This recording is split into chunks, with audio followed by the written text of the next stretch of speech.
হয় আমি চলে এসেছি শিল্পিকা তোমাদের সাথে। আর আমরা চললাম হিমাচলের পথে। হিমাচলে যাওয়ার অনেক রাস্তা আছে, বাট আমরা যেহেতু যাচ্ছি জামশেদপুর থেকে, তো সেই জন্য আমাদের রুটটা ছিল জামশেদপুর ভায়া দিল্লি ভায়া চণ্ডীগড় বাই রোড মানালি। তো দিল্লি এয়ারপোর্টে পৌঁছে আমরা লাউঞ্জে ঢুকে গিলতে শুরু করলাম। আর গেলার পরে আমি কি খুশি দেখতে পাচ্ছ, তোমরা তো জানোই আমার মেন কাজ হচ্ছে গেলা, গোটা দিন শুধু গেলা।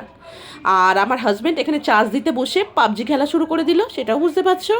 আর আমার মেয়েও খুশি। এরপরে আমরা যাচ্ছি হচ্ছে কোথায় না, আমরা যাচ্ছি হচ্ছে চণ্ডীগড় ভায়া প্লেন। কিন্তু কি বলবো, মাত্র 15 মিনিট ওয়েস্টেজ অফ মানি। পৌঁছে গেলাম পাঞ্জাব।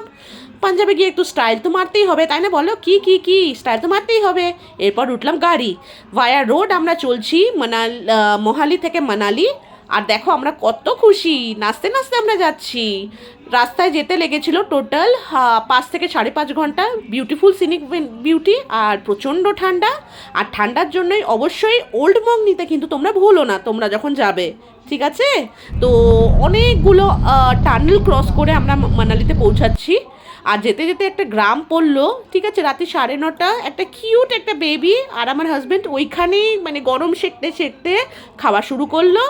আর দেখতে পাচ্ছ আমরা কোথায় যাচ্ছি, -7 ডিগ্রি। ঢানটানা পৌঁছে গেলাম মানালি। মানালিতে এই হচ্ছে আমাদের হোটেল, হোটেল হিমালয়ান হাইটস। বাকি ডিটেলস ক্যাপশনে আমি দিয়ে দেবো। এইটা ছিল আমাদের রুমের এন্ট্রি। তোমরা দেখতেই পাচ্ছ কি অপূর্ব সুন্দর রুম।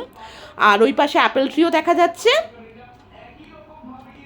এই হচ্ছে আমি মেয়ের সাথে, আমরা ঘোরার জন্য রেডি।